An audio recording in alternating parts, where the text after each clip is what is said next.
시작은 분명 배가 고파서였습니다. 1943년생 오다지마 테츠오는 찢어지게 가난한 집에서 아버지 없이 어머니와 둘이 살았습니다. 2차 대전 패망 전후였으니 일본 국민 누군들 딱히 잘 살았겠느냐마는 오다지마네 집은 정도가 좀 심했습니다. 그가 4살이 되던 해 삶에 지친 어머니는 뭣도 모르는 아들을 데리고 극단적인 선택을 시도했습니다. 그러나 일은 실패로 돌아갔고 이후 아이는 외할아버지의 집, 친척들의 집, 그리고 엄마 남자친구들의 집 등을 전전하며 불안하기 짝이 없는 환경에서 성장했는데요. 끼니를 제대로 챙겨 먹었을까요? 용돈이라는 걸 제대로 받았을까요? 결국 굶주림에 지친 오다지마는 도둑질을 하게 됩니다. 처음엔 할머니 쌈짓돈을 야금야금 훔쳤고 나중엔 근처 가게에 들어가 식료품이나 현금을 슬쩍 했습니다. 갚을 생각도 없으면서 무작정 남한테 돈을 빌리기도 했습니다. 그러다 꼬리를 밟혀 16살이었던 1959년 사기와 절도 혐의로 소년원에 가게 되었습니다. 하지만 고작 몇 달간의 짧은 입소요서였을까요? 출소 후 아이는 정신을 차리기는커녕 도리어 푼돈이나 음식을 훔치는 수준을 훌쩍 넘어섭니다. 그는 밤 늦은 시간 문 닫힌 보석상에 몰래 들어가서 반지를 훔치다가 적발됐습니다. 비록 미수였지만 야간 주거 침입 절도 혐의로 이번에는 소년원이 아닌 소년교도소로 가는데요. 출소 후 어른이 된 오다지마는 남의 차를 훔쳐서 또 교도소에 갑니다. 석방이 되면 반복적으로 절도를 하고 사기를 쳐서 다시 수감이 됐습니다. 1989년 그간 감옥만 6군데를 순회한 오다지마 테츠오는 46살이나 되었지만 여전히 사회에 적응하지 못하고 꾸역꾸역 생을 연명했습니다. 일본에는 네리마 3억엔 사건이라는 꽤 유명한 범죄 사건이 있습니다. 1990년 6월 도쿄 네리마구에 있는 어느 부잣집에 침입한 2인조 강도가 7명이나 되는 가족을 무려 38시간 동안 인질로 잡고 경찰과 대치하다 몸값 3억엔, 우리 돈 30억 원을 챙겨 도주하는 데에까지 성공을 했는데요. 갑자기 내리마 이야기를 하는 까닭은 이 짓을 벌인 2인조 강도 중 한 명이 바로 오늘의 빌런 오다지마 테츠오라서입니다. 약 30년을 도둑놈으로 살면서 짬이 올라도 바짝 오른 오다지마는 교도소에서 만난 남자와 의기투합해 이 스케일 큰 범행을 겁도 없이 시도했습니다. 그리고 정말 운 좋게도 누구의 생명도 빼앗지 않고 딱 돈만 빼앗아서 도망칠 수 있었습니다. 오다지마는 거액을 들고 홍콩으로 출국했습니다. 그럼 거기서 쥐 죽은 듯 살든 흥청망청 살든 하면 될 텐데 그는 무슨 이유에서인지 1990년 9월 사건 3개월 만에 성급한 귀국을 하고 맙니다. 일본 경찰은 이미 범인의 정체를 파악하고 있었고 홍콩 당국으로부터 수배범이 일본행 비행기를 탔다는 정보도 얻었습니다. 경시청 형사들은 나리타 공항에 잠복하고 있다가 입국장에서 오다지마를 그대로 낚아챘습니다. 사건을 함께 벌인 감방 동기도 2달 후인 11월에 이바라키현에서 검거되면서 범인들은 강도, 감금 등의 혐의로 징역 12년을 선고받고 미야기 교도소로 들어갔습니다. 인질들이 죽거나 크게 다치지 않은 덕분에 형은 비교적 가벼웠습니다. 오다지마 테츠오는 감옥 안에서 그야말로 슈퍼스타 대접을 받았습니다. 인질의 몸값을 요구하며 수백 명의 경찰과 대치하는 무모한 범행을 이라크 테러범이나 소말리아 해적이라면 또 모를까. 일본인 잡범 딸랑 둘이서 성공했다는 그 자체가 범죄형 인간들 사이에서는 신화이자 전설이었습니다. 오다지마는 감옥 안에서 그날의 썰을 풀고 또 풀었습니다. 다른 재소자들이 궁금해하기도 했지만 본인 스스로 자랑하고 싶은 마음도 컸습니다. 뭔 대단한 업적이라도 세운 양 의기양양하게 세금 갉아먹으며 지내던 1995년의 어느 날 오다지마의 방에 모리타 카츠미라는 남자가 새로 들어오게 됩니다. 내리마 3억엔 사건은 또 한 번 자동재생이 됐는데요. 자기 얘기를 마친 후 오다지마는 모리타에게 넌 뭔 짓을 저질러서 여기까지 왔냐 물었습니다. 그러자 모리타가 덤덤하게 대답했습니다.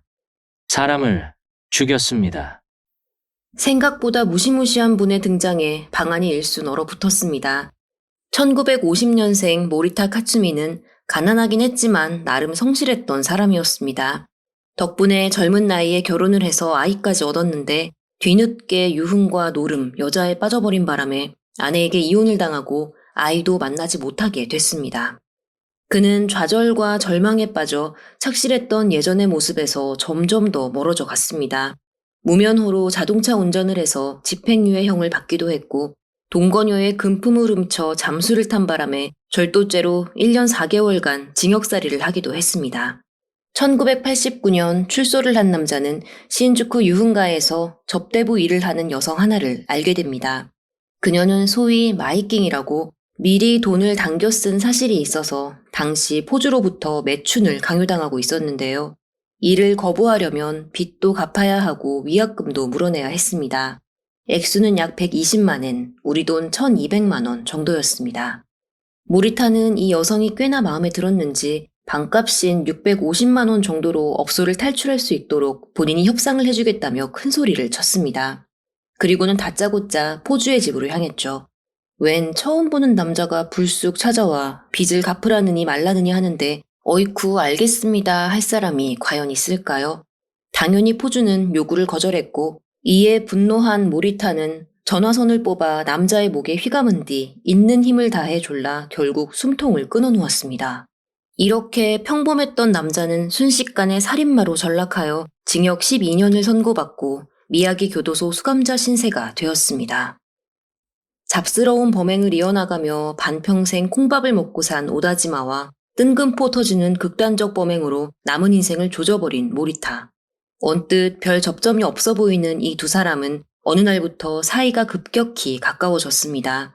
서로 비슷한 생각을 하고 있음을 알게 된 까닭입니다. 그들은 출소 후 열심히 일을 할 결심을 하기는커녕 어떻게 하면 남의 돈을 더 쉽게 더 많이 빼앗을 수 있을까만 연구를 하고 있었습니다. 특히 3억엔을 강탈해본 오다지마는 범행이 최종적으로 실패한 원인을 첫째, 자신의 얼굴을 본 인질들을 살려둔 점, 둘째, 해외 도피 당시 자신의 실제 여권을 사용한 점이라고 보고 다음번에는 목격자들을 모두 살해하고 집에 불을 질러 증거를 인멸한 뒤 위조 여권을 써서 출국한다는 구체적인 범행 계획까지 세워둔 상태였습니다. 다른 수감자들에게는 이런 이야기를 슬쩍 흘려도 별 대단한 반응이 돌아오지 않았습니다. 아마 쓸데없는 허세를 부리고 있다고 생각했겠죠. 그런데 모리타는 달랐습니다. 그는 얼씨구나 하면서 본인도 범행에 끼워달라며 오다지마에게 들러붙었습니다. 똥은 똥끼리 뭉친다는 말은 바로 이럴 때 딱인 것 같습니다. 무려 5년간 신나게 범죄 시나리오를 짜던 두 사람. 그러다 2000년 5월 모리타가 먼저 가석방이 됩니다.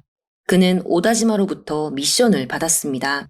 범행을 하려면 같이 살 집도 있어야 하고 타고 다닐 차도 있어야 하고 자금도 어느 정도 필요하니 본인이 출소하기 전까지 미리 다 마련을 해놓으라는 건데요.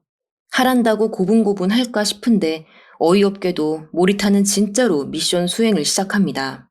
그는 대포폰 판매직에 뛰어들어 노숙자들에게 몇 푼을 쥐어주고 신분을 산 다음 휴대폰을 개통해 어둠의 루트로 판매했습니다. 돈벌이가 쏠쏠했던 것은 물론이고 가끔은 노숙자들 명의로 불법 대출까지 받아 필리핀 해외여행까지 다니는 꿀 빠는 생활을 했습니다.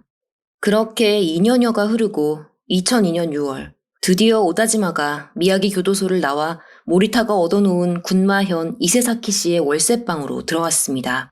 한 놈이 밖에서 열심히 범행 자금을 마련하고 있을 때 옥중에 있던 다른 한 놈은 무엇을 하고 있었을까요? 바로 범행 대상을 물색하고 있었습니다. 그는 열심히 신문이나 잡지를 읽으며 어떤 부잣집을 노리면 좋을지 꼼꼼하게 체크했습니다. 그렇게 체계적으로 선택된 범행 지점이 바로 마부치 모터 주식회사의 사장 마부치 다카이치의 집이었습니다. 역사와 전통이 깊은 마부치 모터 주식회사는 사명에서 알 수 있듯 각종 모터를 생산하는 업체입니다. 일본 국내뿐만 아니라 전 세계 점유율을 따져도 업계 최고를 다툴 만큼 유명하고 탄탄한 기업이라고 하는데요. 오다지마와 모리타는 치바현에 있는 마부치 사장의 집을 타깃으로 확정하고 그날 이후 집 근처를 배회하며 동태를 살폈습니다. 일부러 전화를 걸어 사장님 계십니까? 사모님 계십니까? 물으면서 가족들이 언제 외출을 하는지, 언제 귀가를 하는지도 체크했습니다. 그러는 한편 해외로 도피할 계획도 착착 진행해 나갔습니다. 이미 남의 개인정보 털어먹는 일에 도가 터 있었던 모리타에게 위조 여권 2개 만드는 건 일도 아니었습니다. 이렇게 모든 준비가 순조롭게 끝났습니다. 2002년 8월 5일 오후 3시 두 남자는 택배업자를 가장해 마부치 저택을 방문했습니다. 문을 연 사람은 당시 40살이었던 큰딸 유카였습니다. 유카가 뭐라고 할 틈도 없이 남자들은 그녀를 밀고 집 안으로 들어갔습니다. 이윽고 준비해온 흉기로 위협을 하며 여성의 손발을 결박했고 2층 방에서 쉬고 있던 유카의 어머니이자 마부치 사장의 아내인 66세 에츠코도 같은 방법으로 제압했습니다. 눈과 입에 테이프까지 붙였습니다. 오다지마와 모리타는 온 집을 뒤지면서 현금과 귀중품들을 닥치는 대로 가방에 넣었습니다. 부잣집답게 다이아몬드나 시계 같은 고가의 물건들이 꽤 많았습니다. 챙긴 금품만 시가 약 1,000만 엔, 우리 돈 1억 원 정도였습니다. 이제 훔칠 것도 다 훔쳤겠다, 도망만 치면 됩니다. 그러나 앞서 말씀드렸죠. 오다지마는 인질들을 살려둘 의향이 요만큼도 없었습니다. 내리마 3억엔 사건 때처럼 다 된 밥에 재를 뿌려선 안 됐으니까요. 그는 2층 방에 묶여있는 어머니 에츠코의 목을 넥타이로 졸랐습니다. 같은 시간 1층 거실에서는 모리타가 딸 유카의 목을 조르고 있었습니다. 두 여성은 한날 한시에 너무도 억울한 죽음을 맞고 말았습니다. 겨우 30분 만에 강도살인이 모두 끝났습니다. 남자들은 집안 곳곳에 준비해간 휘발유를 뿌리고 라이터로 불을 붙였습니다. 현장을 전소시켜 증거를 완전히 인멸하기 위해서였습니다. 불은 금세 벽과 천장에 옮겨 붙었습니다. 빠르게 현장을 빠져나간 두 사람은 그 길로 위조된 여권을 사용해 필리핀에 밀입국했습니다. 계획해둔 모든 일이 순풍에 돛단 듯 진행되긴 했지만 딱 하나 마음에 들지 않는 게 있었습니다. 바로 강탈한 금품의 액수였는데요. 애당초 10억 원 정도는 털어올 수 있을 거라 기대했는데 10분의 1밖에 안 되는 1억 원밖에 얻지를 못해 두 남자는 크게 실망을 했습니다. 그들은 필리핀에서 고작 한 달 만에 1억 원을 다 탕진하고 2002년 9월 다시 일본으로 돌아오는데요. 빈집털이를 하며 잡범 생활을 하던 오다지마와 모리타는 어차피 죄를 지을 거면 크게 한탕을 하자며 또다시 자산가를 강도 살인할 것을 모의합니다. 처음엔 큰 게임 회사의 사장 집을 타깃으로 삼았지만 미행을 해서 집까지 쫓아가 본 결과 방범이 너무 삼엄하다는 것을 알고 포기를 했습니다. 그러던 어느 날 지하철 역사를 걷던 오다지마가 무언가를 발견하고 무릎을 탁 쳤습니다. 바로 근처 치과 병원의 광고였는데요. 광고 사진 속 의사는 나이가 꽤 지긋한 노신사였습니다. 이보다 더 제압하기 편할 수 없겠다 싶었던 겁니다. 2002년 9월 24일 오후 6시경 두 남자는 퇴근하는 71세 치과 의사의 뒤를 밟아 도쿄 메구로구에 있는 그의 집까지 따라갔습니다. 그리고는 부엌문을 통해 집 안으로 침입해 의사의 가슴을 흉기로 찔러 제압하고 현금 우리 돈 350만 원과 30만 원짜리 반지 하나를 강탈했습니다. 이후 바닥에 쓰러져 괴로워하는 의사의 목을 수건으로 세게 조른 뒤에 달아났습니다. 벌써 사람을 셋이나 해쳤습니다. 이번엔 빼앗은 금액이 더 적었습니다. 당연히 돈은 눈 깜빡할 사이에 모두 사라졌죠. 다시 빈집털이 절도범으로 살던 두 남자는 또 극악무도한 짓을 벌일 대상을 물색합니다.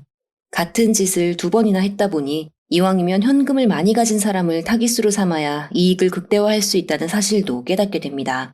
그래서 선택된 사람이 바로 상품권 가게의 사장이었습니다.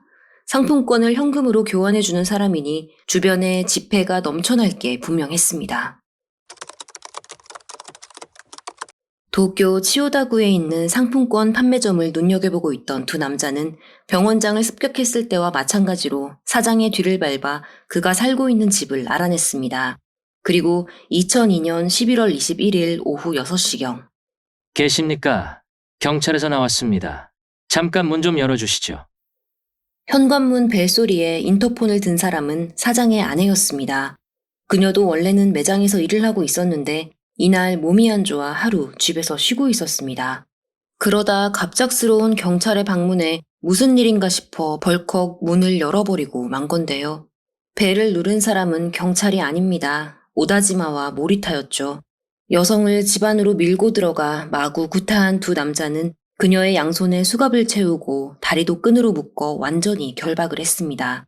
그럼에도 불구하고 피해자가 버둥거리며 반항을 하자 머리와 얼굴을 집중적으로 때린 뒤 준비해간 호신용 최루 스프레이를 뿌려 실신하게끔 했습니다.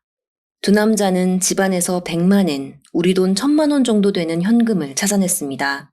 200만 원 상당의 값나가는 물건도 훔쳤습니다.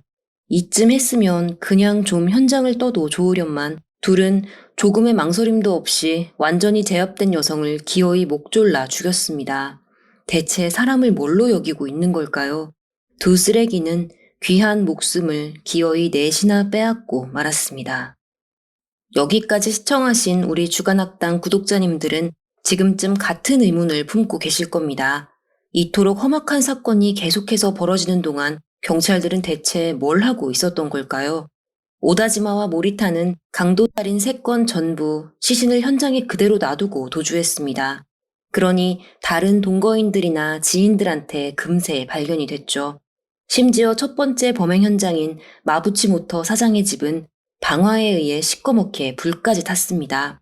동네 사람들이 앞다투어 신고를 했으니 치바현 경찰이 집 앞에 총집합을 한 것은 너무도 당연합니다. 그런데 이 많은 인력이 수사에 매달려도 범인의 실마리는 좀처럼 잡히질 않았습니다. 거실에는 사장 딸 유카, 2층 방에서는 사장 부인 에츠코가 목이 졸려 사망한 채 발견됐지만 이때 목을 조른 도구는 범인이 따로 해온 게 아니라 원래 그 집에 있었던 넥타이와 수건이었습니다. 범인을 특정하는 데에 전혀 쓸모가 없었던 거죠. 범인이 놔두고 간 불탄 휘발유통을 감식해 제조사와 판매처 같은 것을 알아내긴 했지만 누가 구입을 해갔는지까지는 알아내지 못해 역시 무용지물이 되었습니다. 다 타버린 집안에서 지문이나 족적은 검출이 불가능했고 수상한 사람을 봤다는 주변 증언도 나오지 않았습니다. 사장 일가에 특별한 원한이 있는 사람도 찾아내지 못했습니다. 심지어 주변에 마땅한 감시 카메라도 없었습니다. 명색이 부자 동네에 있는 큰 회사 사장님의 집인데도 이만큼이나 방범 체계가 허술했습니다. 치바현 경찰서는 3만 명에 가까운 수사원을 동원해 마부치 일가의 친척과 지인 모두를 조사했습니다. 회사 직원, 거래처 직원, 동네 주민들, 그 밖에 조금이라도 관련이 있을 것 같은 사람들까지 무려 약 5천 명을 탐문했는데요. 속 터지게도 무엇 하나 건질 이야기가 없었습니다. 어떻게 이렇게까지 아무런 단서가 나오지 않는지 수사를 하는 경찰 당사자들조차 믿기 어려워할 정도였습니다. 치과 의사가 살해당한 도쿄 메구로구의 상황은 어땠을까요? 이쪽은 그나마 좀 나았습니다. 현장에서 A형인 피해자의 것이 아닌 범인의 것으로 추정되는 B형 혈흔이 검출됐기 때문입니다. 또 40대에서 50대쯤 되어 보이는 수상한 남자 2명이 치과 의사의 집 주변을 어슬렁거리는 걸 봤다는 주민의 증언도 나왔습니다. 하지만 몽타주를 작성할 정도는 아니었기 때문에 메구로 경찰서는 일단 동종 전과자를 대상으로 수사를 이어갔습니다. 치바현에서 발생한 마부치 사장 사건과 범인이 같을 거라는 추정은 아쉽게도 하지 못했습니다.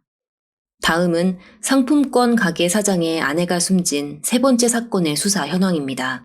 상품권 매장은 도쿄에 있었지만 사장의 집은 그 옆인 치바현에 있었기 때문에 수사는 치바현 경찰이 맡았습니다. 귀가한 남편의 신고를 받고 출동한 경찰은 피해자가 끈으로 목이 졸려 살해된 것과 온 집안이 죄다 흐트러져 있는 것을 보고 인간관계에 의한 범행이라기보다는 금품을 노린 범행이라고 확신했습니다. 피해를 입은 사장 부부는 현금 부자인데다 부동산 부자이기도 했기 때문에 강도들의 먹잇감이 되기 충분하다고 봤던 겁니다. 경찰은 현장을 감식하던 중 신원을 알 수 없는 사람의 손바닥 자국을 채취했습니다. 선명하지는 않지만 손의 크기나 손끝 모양 같은 건 어느 정도 파악이 가능했습니다. 다만 이는 유력 용의자가 실제로 범인이 맞는지 아닌지 확인하는 용도 정도일 뿐 용의자를 특정하는 데에는 별 도움이 되지 않아서 당장은 쓸모가 없었습니다. 그런데 이미 눈치채셨죠?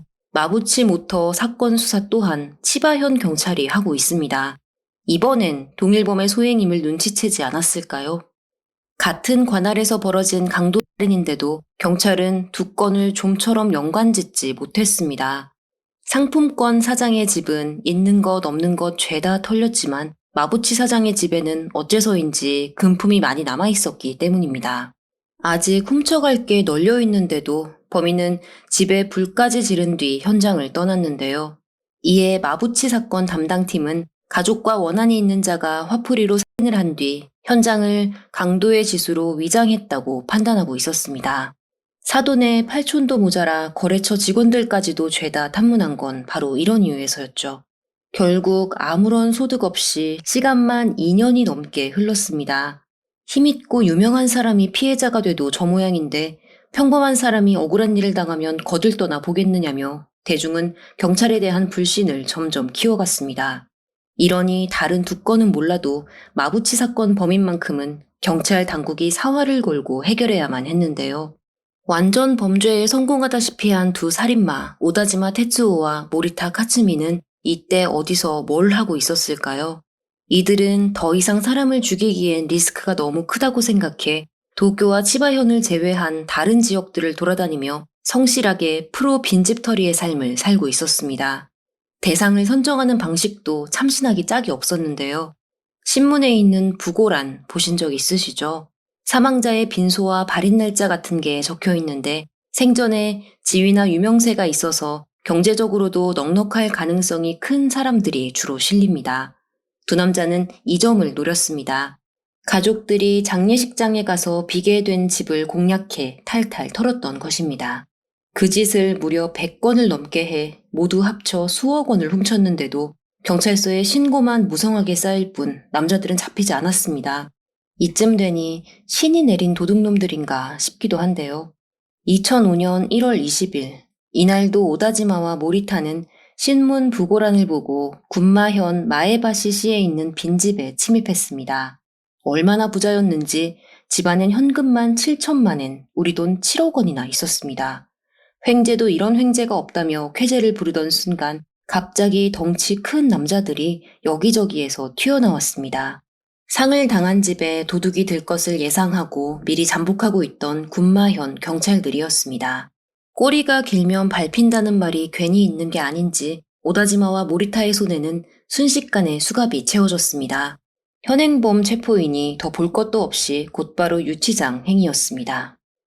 남자들은 50건에서 60건 정도 빈집털이를 했다고 진술했지만 앞서 말씀드렸다시피 실제로는 100건도 넘었습니다. 그러나 전부 입증을 하기에는 시간과 노력이 너무 많이 필요했기 때문에 수사진은 적당한 선에서 정리를 해 둘을 재판에 넘길 준비를 하고 있었습니다. 그런데 초상집만 전문으로 터는 이 특이한 절도범 오다지마와 모리타의 검거 소식이 뉴스를 타고 전국에 전해지자 경찰서에 뜻밖의 전화가 걸려왔습니다. 저는 오다지마와 모리타의 빵동기인데요. 드릴 말씀이 있어서요. 전화를 건 사람은 미야기 교도소에서 두 남자와 같은 방을 썼다는 어느 전과자였습니다. 수학이 넘어 이어지는 그의 이야기는 현장에 있던 경찰들을 기함하게 하기에 충분했습니다. 3년 전에 있었던 마부치 모터 사건 말인데요. 그거 100% 오다지마가 한 짓일 겁니다. 모리타랑 같이 했을지도 몰라요. 저한테도 그랬거든요. 나가서 강도질 할 건데 낄 생각 없냐고요. 남자는 오다지마가 다시는 내리마 3억엔 사건 때처럼 실패하지 않겠다면서 이번엔 목격자들도 다 죽이고 불도 지를 거라면서 이를 갈았다고 했습니다. 상세한 범행 수법까지 모두 계획을 하고 있었고 이를 자신에게 일일이 알려주면서 나가서 같이 하자고 꼬드겼다고도 했습니다.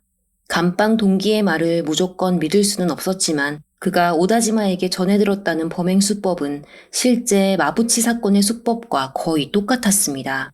게다가 남자의 제보에는 수사진만 알고 있는 디테일한 내용까지도 포함이 되어 있었습니다. 분명 신빙성이 있었습니다. 그렇다면 이제 경찰이 해야 할 일은 무엇일까요? 바로 사건 발생일 전후로 오다지마가 어디에서 무엇을 했는지 알리바이를 조사하는 것입니다. 치바현 경찰은 여러 가지 방법을 동원해 당시 오다지마의 행적을 추적했습니다. 하지만 별다른 수상한 점을 발견하진 못했는데요. 이 정도로 세상을 발칵 뒤집어 놓은 사건을 저지른 자라면 10중 8구는 수사망을 피하기 위해 사건 현장에서 최대한 멀리 이동을 하기 마련인데 오다지마가 배나 비행기를 탄 기록은 나오지 않았습니다. 범인이 아닐 수도 있다는 방증입니다.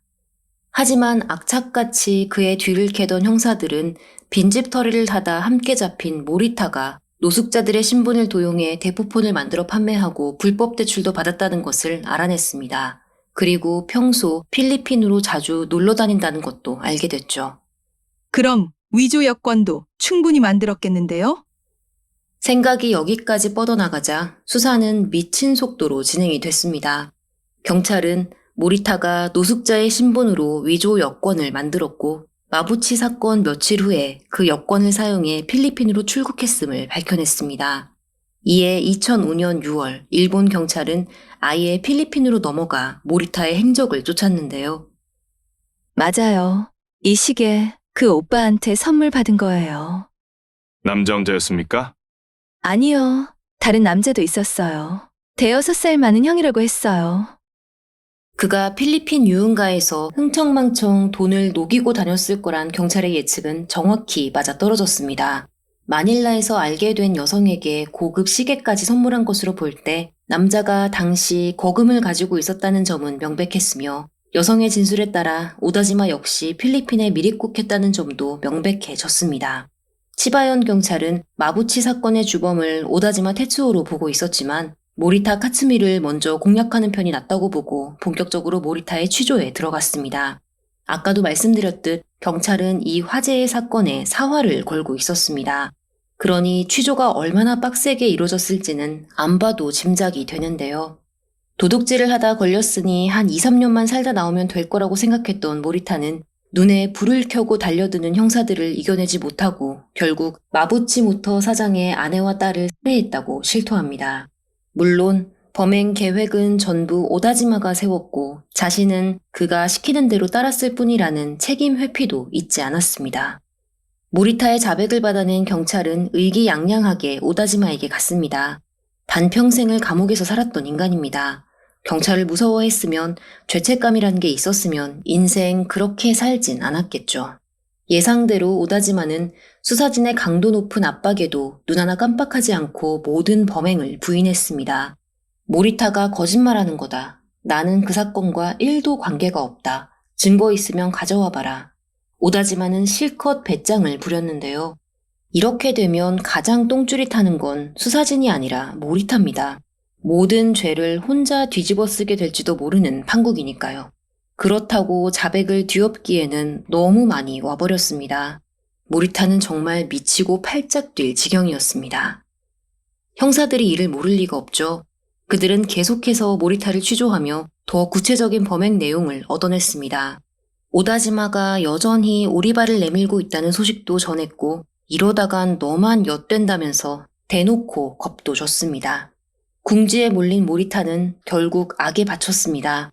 죽어도 혼자는 못 죽는다 이겁니다. 도쿄에서 의사 한 명 죽었죠. 그거 우리 둘이 한 겁니다. 상품권 가게 사장 마누라 죽인 거 그것도 우리고요. 거봐요. 나 혼자 한 짓이 아니라니까? 수사진 전원이 할 말을 잃었습니다. 경찰은 그 두 사건과 마부치 사건을 전혀 연관짓지 않고 있었습니다. 당연히 모리타와 오다지마는 용의 대상도 아니었죠. 그런데 뜬금포 터지듯 모리타의 입에서 자백이 터진 겁니다. 3년째 끙끙 앓고 있던 사건이 거저 해결되는 순간이었습니다. 경찰은 모리타의 앞에 웬 종이 한 장을 내밀었습니다. 종이에는 희미하게 손바닥 자국이 찍혀 있었는데요. 맞습니다. 상품권 사장의 집에서 채집한 범인으로 추정되는 자의 것이었습니다.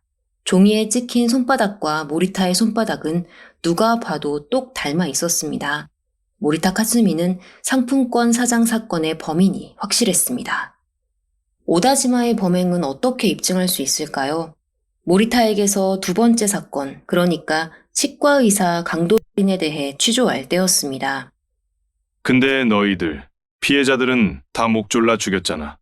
왜 치과의사만 칼로 찌른 거야? 모르겠어요. 그 형이 갑자기 찌르더라고요. 괜히 안 하던 짓 하다가 자기 손까지 다쳤던데요. 경찰들의 눈이 번쩍 뜨였습니다. 그리고는 당장 오다지마의 혈액형부터 조사했죠. 그는 B형이었습니다. 치과 의사 사건 현장에서 나온 범인의 것으로 보이는 혈흔도 B형이었고요. DNA 검사까지 했다면 일치 여부가 더 확실했을 텐데 사건 기록에 없는 걸 보니 진행하지 않았거나 못한 것으로 보입니다. 하지만 범행 현장에서 혈흔이 검출된 것을 알 턱이 없는 모리타가 자기 입으로 먼저 오다지마가 다쳤다라고 말했으므로 법적 증거로 충분히 사용이 가능했습니다. 경찰은 모리타에게서 얻은 진술을 바탕으로 오다지마를 열심히 신문했습니다. 화도 내고 소리도 지르고 어르고 달래보기도 했지만 오다지마는 꿈쩍도 하지 않고 끝까지 나는 모르는 일이라고 시치미를 뗐습니다. 하지만 우긴다고 해결될 문제가 아닙니다. 이미 너무 많은 정황 증거가 확보되어 있었고 오다지마가 감옥에서 범행 계획을 세울 당시 동료 수감자에게 마부치 모터 주식회사의 사장을 언급했다는 증언도 확보가 되었습니다. 심지어 마부치 사건 그거 내가 한 거야 하고 지인에게 자랑을 했던 적도 있었다는 게 밝혀지면서 오다지마는 빼도 박도 못하게 강도살인 혐의로 재판에 넘겨졌습니다. 그런데도 그는 계속 모르쇠로 일관했습니다. 이는 재판부에게 더 안 좋은 인상을 심어주는 데 일조할 뿐이었습니다. 판결은 어떻게 나왔을까요? 오다지마에게는 사형이 떨어졌습니다. 당연합니다. 사람을 넷이나 죽였는데요. 변호 측이 항소를 했지만 고등법원에서 이를 기각하며 그의 형은 시원하게 확정이 되었습니다. 모리타도 사람 넷을 죽인 건 마찬가지죠. 이전에 신주쿠에서 죽였던 포주까지 포함하면 모두 5명입니다. 그러나 이자는 자신이 공범이 아닌 종범임을 강력하게 주장했습니다. 오다지마가 시키는 대로 했을 뿐 주도적으로 범행을 하지는 않았다는 겁니다. 게다가 술술 자백까지 한 것은 깊이 반성하고 있다는 증거라며 선처를 베풀어달라고 호소를 했는데요. 재판부는 얄짤이 없었습니다. 모리타 역시 사형을 선고받았습니다. 반성이 아니라 반성 할아버지를 해도 이미 사람을 4이나 아니 5이나 죽인 자는 살아있을 자격이 없다는 결론입니다. 고등법원 항소심에서도 마찬가지로 사형이 떨어졌고 대법원 상고가 기각이 되면서 모리타의 형도 확정이 되었습니다. 범죄에 한해서는 죽이 척척 잘도 맞았던 이 두 쓰레기는 나란히 도쿄 구치소에서 형 집행을 기다리게 되었습니다. 오다지마는 감옥 안에서 자신의 성을 외할아버지의 성인 하타케야마로 바꿉니다. 아들이 하나 있는데 그 아들이 아버지가 사형수라는 걸 모르기 바란다는 이유에서였습니다. 성 이름 바꾼다고 모를 일이면 참 다행이겠습니다. 쓸데없는 유난을 떠는 걸 보니 반성의 비읍자도 하지 않은 것 같습니다. 그런데 이 오다지마 아니 하타케야마는 교수형에 처해지는 대신 2017년 식도암에 걸려 돌연 병사했습니다.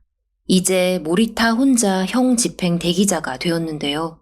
그는 건강검진을 받던 중 간암과 대장암을 진단받았고 진단이 나온 지 한 달 만인 2024년 9월에 도쿄 구치소에서 사망했습니다. 두 아기는 이렇게 세상에서 가장 초라한 모습으로 지독한 생을 마감했습니다. 2009년 4월 마부치 모터 주식회사는 안전안심 스테이션이라는 건물을 오픈했습니다. 이 건물 안에는 각종 방범용품과 방제 물품이 보관돼 있어서 필요로 하는 시민들에게 대여를 해주고 있다고 합니다. 범죄 피해로 인한 아픔을 누구보다 가장 잘 아는 마부치 사장이기에 이런 의미 있는 사회공헌이 가능하지 않았나 싶습니다. 돈에 미친 두 파렴치한에게 억울하게 목숨을 빼앗긴 네 분의 명복을 기원하겠습니다.